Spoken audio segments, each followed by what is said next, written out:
하나님의 말씀 골로새서 신약 골로새서 1장 15절로 23절입니다. 한 절씩 교도합니다. 그는 보이지 아니하는 하나님의 형상이시고 모든 피조물보다 먼저 나심이시니 만물이 그에게서 창조되되 하늘과 땅에서 보이는 것들과 보이지 않는 것들과 혹은 왕권들이나 국경들이나 지자들이나 권세자들이나 만물이 다 그로 말미암고 그를 위하여 창조되었고 또한 그가 만물보다 먼저 계시고 만물이 그 안에 함께 섰느니라. 그는 몸이 교회의 것이시라. 그가 근본이시요 죽은 자들 가운데서 먼저 나시니시니 이는 진리 만물을 이르게 하시니 아버지께서는 모든 충만으로 예수 안에 거하게 하시고 그의 십자가의 피로 합병을 이루사 만물 곧 땅에 있는 것들이나 하늘에 있는 것들이 그로 말미암아 자기와 화목하게 되기를 구하시자. 전에 악한 행실로 멀리 떠나 마음으로 원수가 되었던 너희를 이제는 그의 육체의 죽음을 말미암아 화목하게 하사 너희를 돌보고 허물고 생각한 것이 없는 자로 그 앞에 세우고자 하셨으니 같이 만일 너희가 하나님의 거하고 거기에 계셔서 너희의 영광과 복음의 소망에서 드리지 아니하는 이야기라. 이 복음을 전하면 내게 전파될까요? 나아가는 이 복음의 분이여라. 아멘. 할렐루야. 교회의 머리 예수 그리스도. 오늘은 맥추절기로 우리가 지키는데요. 우리 한국형 이제 맥추절이죠. 7월 달에 지키는 것인데, 그 말 그대로, 우리는 보리, 원래 밀인데, 보리 맥자 해서 보리 추수를 하나님 앞에 드리는 그러한 감사절기죠. 이거는 이스라엘 백성들 구약에 보시면 이스라엘 백성들이 가나안 땅에 정착한 다음에 경작 활동을 했잖아요. 그러니까 농사 짓는 그러한 삶을 살 때에 하나님께서 지키라라고 하는 규례입니다. 그래서 농사절기 하나죠. 그래서 저들이 거기 가서 첫 수확을 밀을 수확해서 하나님 앞에 감사드리는 그러한 축제의 시간입니다. 이 맥추절을 구약에서 다른 말로 77절, 또 초실절 그렇게 이야기를 합니다. 이것이 이제 신약에서 어떻게 성취가 되느냐 하면 오순절입니다. 날짜로 따져서 오순절, 50일째. 그걸 우리는 오순절이라고 하죠. 그 오순절이 구약의 이스라엘의 맥추절, 초실절, 77절의 성취로 이렇게 얘기를 합니다. 그러면 오순절 하면 우리가 알듯이 성령께서 각 사람 가운데에 임하시는 사건이잖아요. 그것이 이 맥추절의 진짜 의미라는 거예요. 그러니까 구약에서 그 당시 고대 사회에 농사를 짓는 사람들에게 이 자기들이 먹고 살게 하는 이 밀을 수확을 해서 하나님께 감사하는 그렇게 지켰던 진짜로 하나님의 그 맥추절기를 통하여서 우리에게 주시고자 하는 복이 뭐냐 하면 결국 성령의 역사입니다. 그러면 성령님의 역사란 구체적으로 무엇인가? 이 맥추절은 이스라엘 백성들이 가나안 땅에 정착했을 때 하나님께서 지키라라고 하는 규례잖아요. 그럼 그 이전에 출애굽의 관점에서 맥추절의 날짜가 언제냐 하면 이스라엘 백성들이 애굽에서 나와서 시내산에서 율법을 받은 날을 말해요. 그러니까 출애굽 때 율법을 받은 날이 가나안 땅에서는 맥추절로 이렇게 지켰던 거고, 그러면 신약에 오는 우리에게는 오순절인 겁니다. 그래서 오순절 성령이라는 것은 말씀이 우리 가운데에 임했다라는 뜻이에요. 구약의 말씀이. 그래서 성령님은 하나의 기운, 영적인 거라 하지만은 실제적으로는 말씀입니다. 오늘 우리가 하나님의 말씀을 듣는 것도 오순절의 역사예요. 오순절의 역사.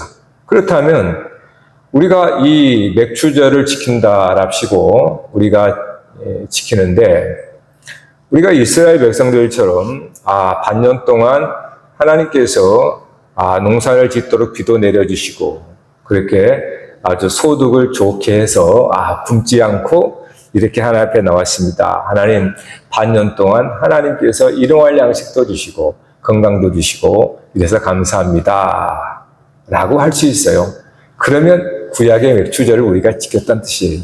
그러나 진짜로 그 맥주절을 통하여서 하나님이 받고 싶은 게 뭡니까? 오순절 성령이죠.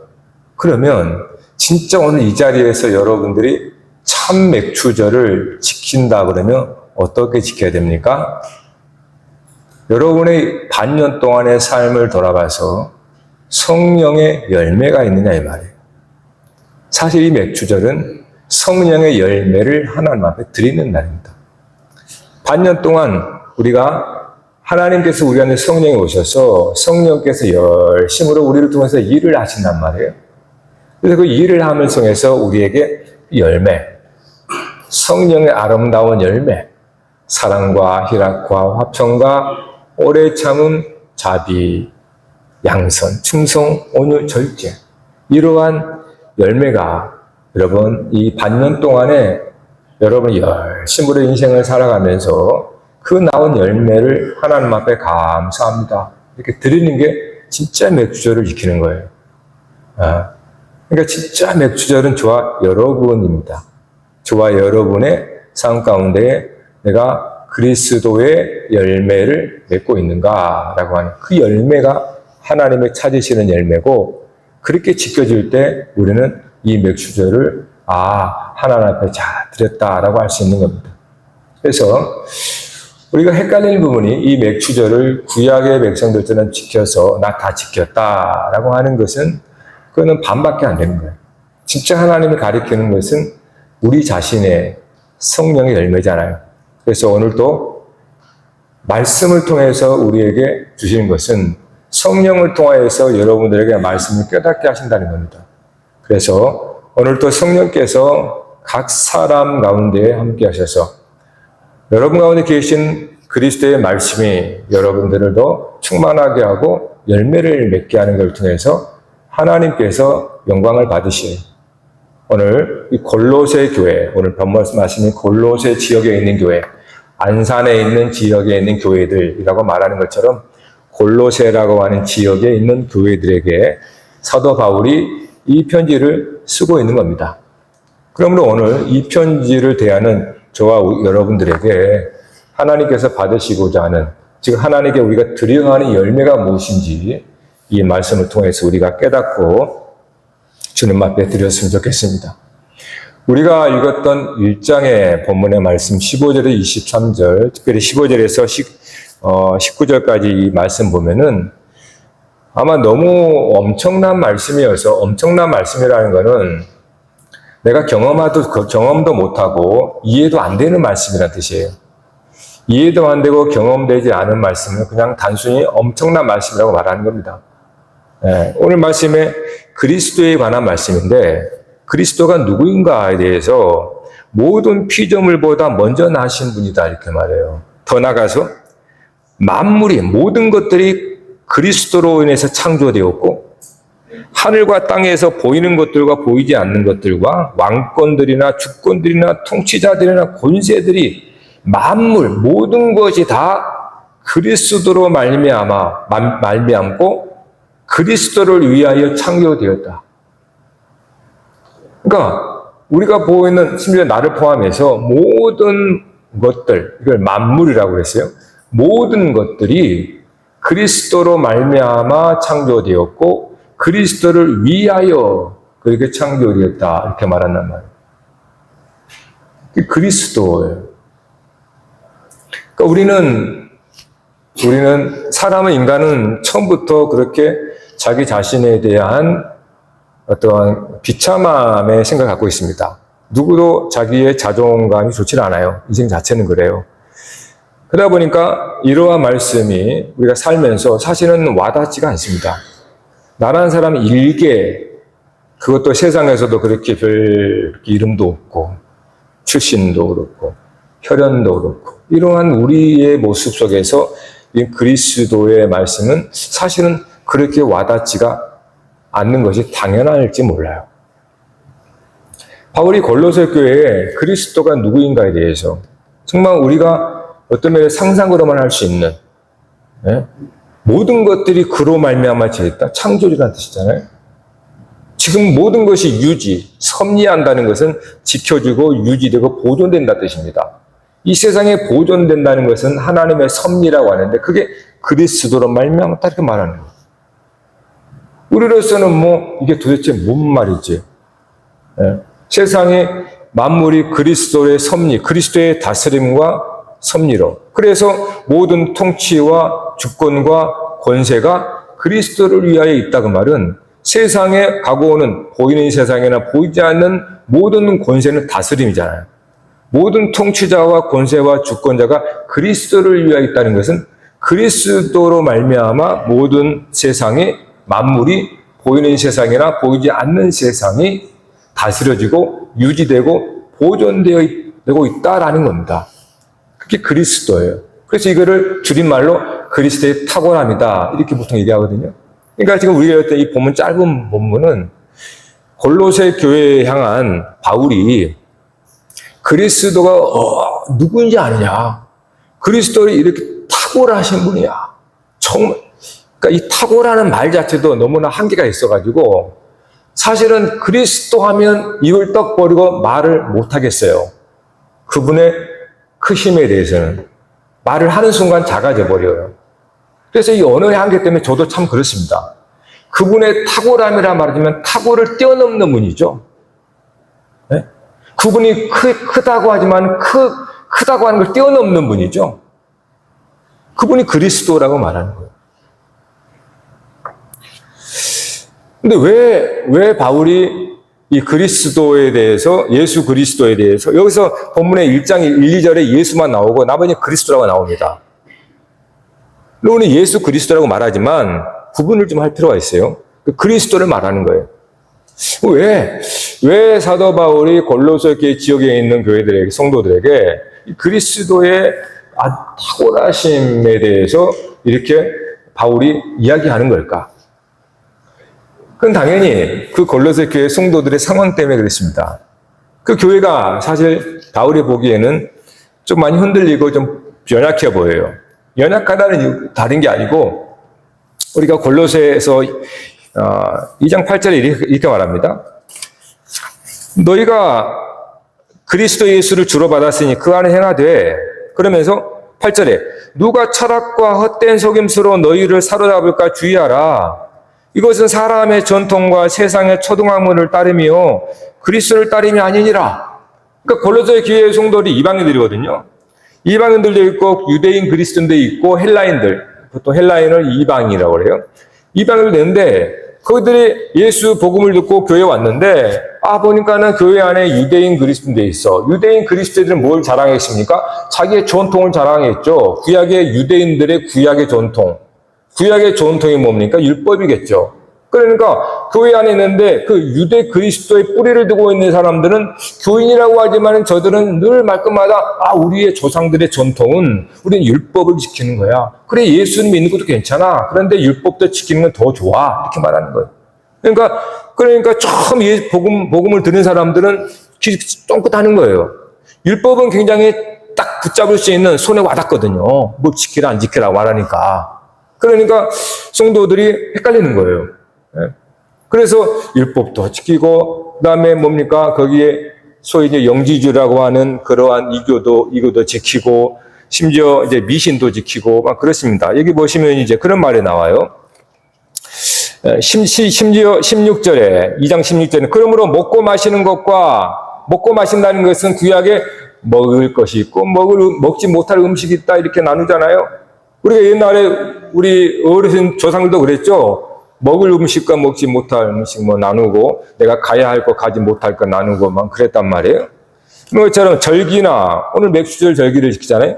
절기나 초하루나 안식일을 이유로 누구든지 너희를 비판하지 못하게 하라. 그러니까 우리는 이 골로새 교회 성도들은 내가 예수 믿고 구원받아서 교회 왔는데 사람들은 아니야 우리가 율법도 지켜야 돼. 좋아. 절기도 지키고 또 무엇을 먹고 무엇을 먹지 않은 게 좋아. 이렇게 안 먹고 또 날도 지켜. 이산날이처럼 이산날도 지키고 무슨 이렇게 절기도 지키고 막 이런단 말이에요. 우리 미신 하면서 이렇게. 그러니까 골로새 교회 성도들이 그러한 여러 가지 혼합적인 그러한 여러 가지 미신, 이교도, 율법 막 지키는 거예요. 바울이 그것을 진단하면서 대안이 뭐냐면 그리스도인 거예요.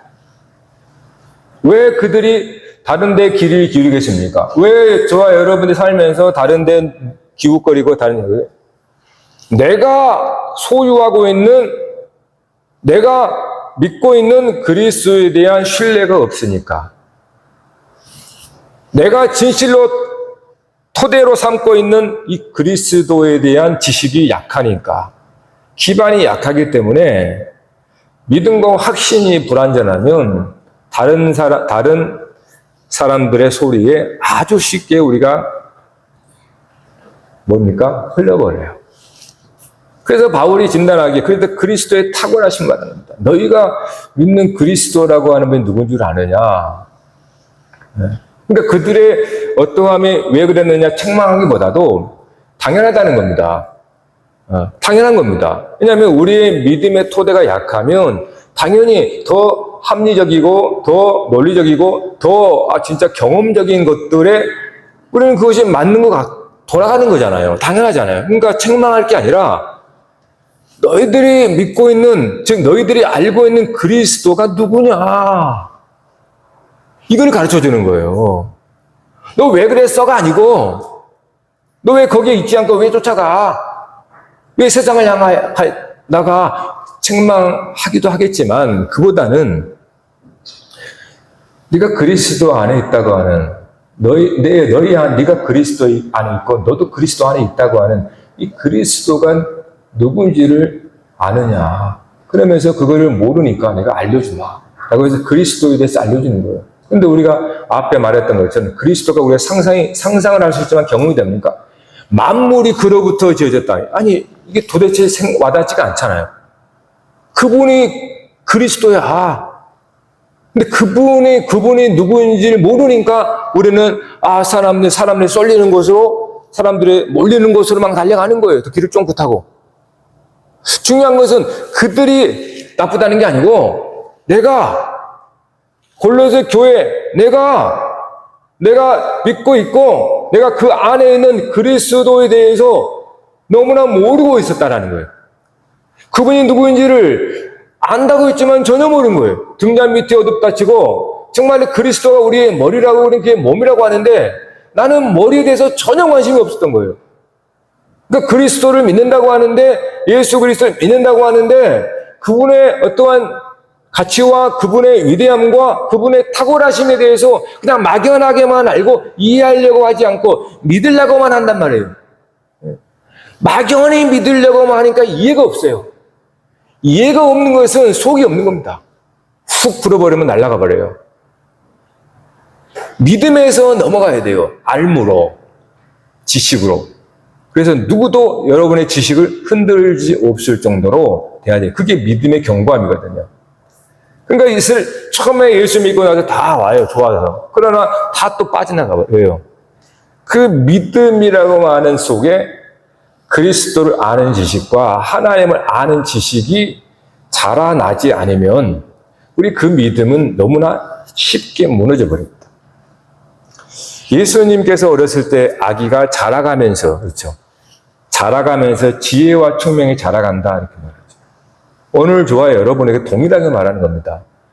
하나님을 알고 그리스도를 아는 지식에서 커가야 됩니다. 자라나야 합니다. 그래야 우리가 우리 인생에 좀 더 흔들림이 없습니다.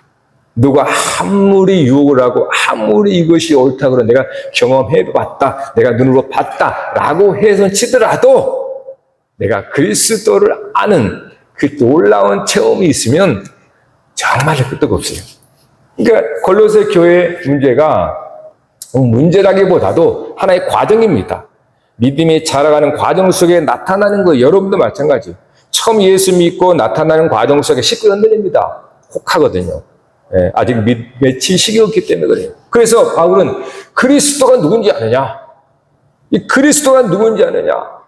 만물의 창조주요. 지금도 만물이 그리스도로 말미암아 이렇게 보존되고 지켜지는 것이고, 심지어 모든 이 세상의 권세와 권위와 주권이 다 그리스도 위에 있다. 만물의 통치하는 것을 위해서 있다라는 거예요. 그래서 모든 세상의 주권자나 통치자가 다 하나님으로부터 오는 권위를 가지고 그리스도를 위해서 복종하고 그리스도 위에서 사실 살아야 한다는 겁니다.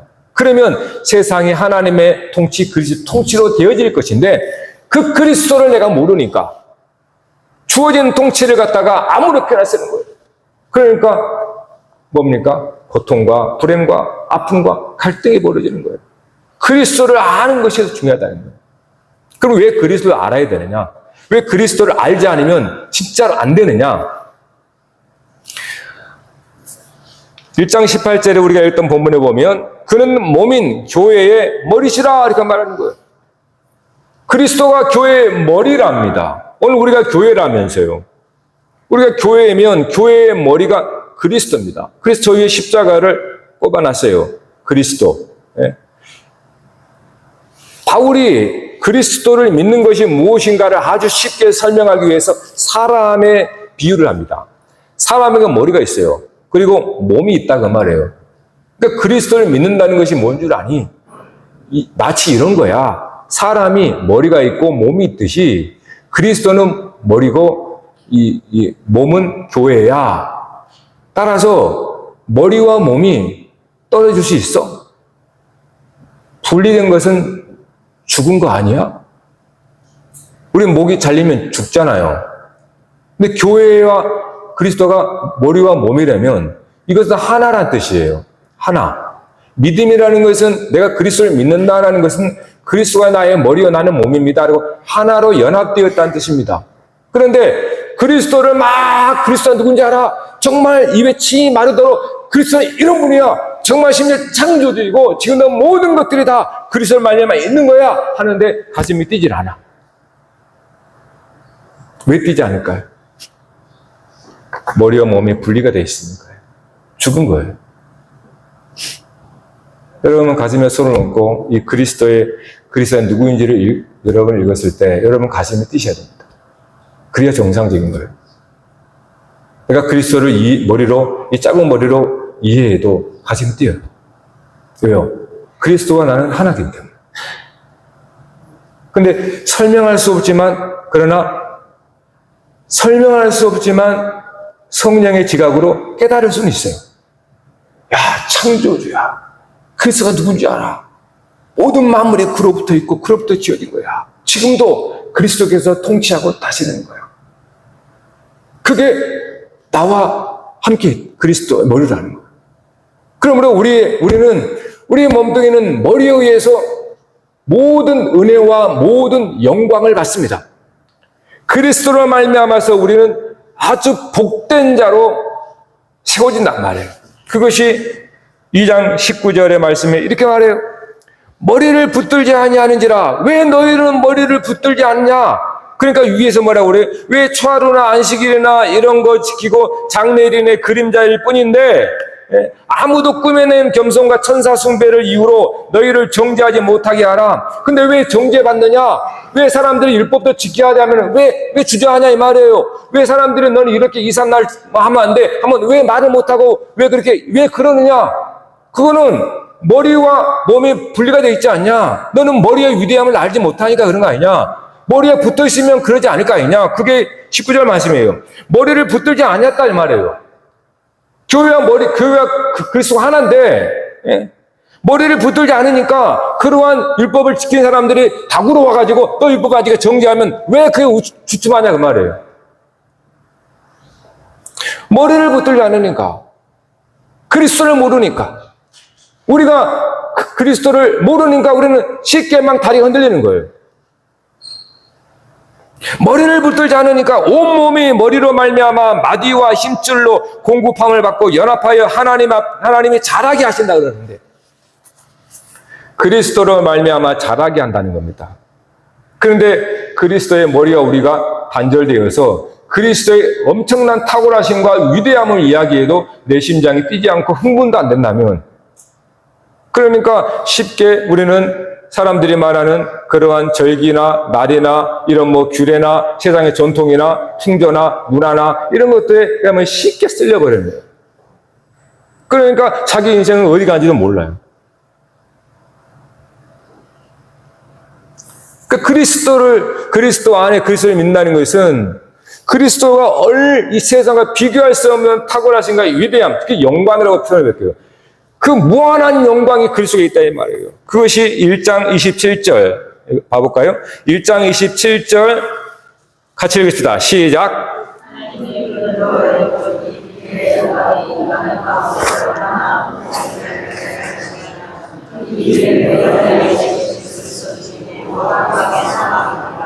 이 비밀은 너희 안에 계신 그리스도인데, 머리가 그리스도, 너희 안에, 여러분 우리 안에 계신 그리스도인데 이 그리스도가 영광의 소망이라는 거예요. 빛이라는 거예요. 이러한 세상에 없는 빛이 있고 세상에 무한한 영광이 너희 안에 그리스도로 있는데 왜 이 비밀을 비밀로만 감추고 있고 그 비밀을 캐내어서 이것이 뭔지 알려고 하지 않느냐라는 거죠. 그래서 바울 사도가 그 28, 29절에 뭐래요? 나도 내 속에서 능력으로 역사하는 이 역사를 따라 힘을 다하여 수고하느라. 저도 목소리 큰 걸 좀 용서해 주시고 정말로 힘을 다해서 여러분들에게 정말 그리스도의 위대함과 탁월함이 그것이 남 얘기가 아니라 내 얘기라는 겁니다. 주님과 내가 붙어 있으면 하나인 거고 그럼 그리스도 이야기는 내 얘기란 뜻이란 말이에요. 그리스도 이야기는 그건 그리스도 이야기지 뭐 나와 상관없이 그런 아직 믿지 않는 자입니다. 불신자인 거예요. 그리스도의 이야기는 그건 내 얘기지 나에 대한 이야기하고 있구나. 그래서 마음고 내면서 이게 무슨 얘기인지 봐야 되거든요. 성경은 처음부터 그리스도 이야기란 말이에요. 처음부터 끝까지 다. 근데 우리 성경에 볼 때 이건 저쪽에 이스라엘 있으면 고대 이스라엘 나라 뭐 그들의 이야기 있고 뭐 나와는 상관이 없어. 난 조선인인데 이렇게 생각하는 사람들은 아직도 그리스도는 믿음이 없는 거예요. 그리스도는 여러분 안에 그리스도가 여러분 안에 우리가 그리스도 안에 이렇게 표현됩니다. 하나님이 우리 안에 우리 밖에도 하나님 계시니까 하나님 안에 우리가 있고 또한 하나님이 우리 안에 계시고 그러니까 우리가 세상에서 불행한 삶을 사는 이유는 세상에서 우리가 구비할 수 있는 것은 소유가 없어서가 아닙니다. 남들이 갖고 있는 그런 것들 갖지 못해서가 아니에요. 그건 한도 끝도 없고 불행도 한도 끝도 없는 거예요. 그러면 그것이 아니라 바울은 그가 세상에 비해서 모든 걸 가졌다 그랬어요. 바울은 진짜로 정말로 이 혈통적으로도 출신적으로도 그렇고 정말 민족적으로도 그렇고 어마어마한 사람인데 다 배설물로 난 던져버릴 거다. 나는 이제 그런 것들에 나의 인생을 걸지 않겠다. 그것이 내가 아니라는 걸 나는 알았다. 그래서 나는 다 배설물로 던져버리고 나는 그리스도와 그가 십자가에 못 박힌 것 외에는 아무것도 알지 않냐고 작정했다. 나는 그 모든 것들을 내가 가졌던 그동안 나라고 생각했던 나의 확장이라고 했던 이러한 것들을 다 벗어 던져버리고 오직 그리스도를 알고 그리스도 안에서 발견되기를 원한다. 그게 이 말입니다. 그리스도 안에서 나를 발견하겠다라는 뜻이에요. 그러니까 그리스도를 아는 것이 여러분 삶의 전부고 행복의 극치입니다. 그래서 1장에 시작되는 본문에서 바울이 무슨 말을 하냐면 성도들이여 하나님의 지혜와 총명에 대해서 제발 알아가십시오. 1장 9절에 모든 신령한 지혜와 총명의 하나님의 뜻을 아는 것으로 채워가세요.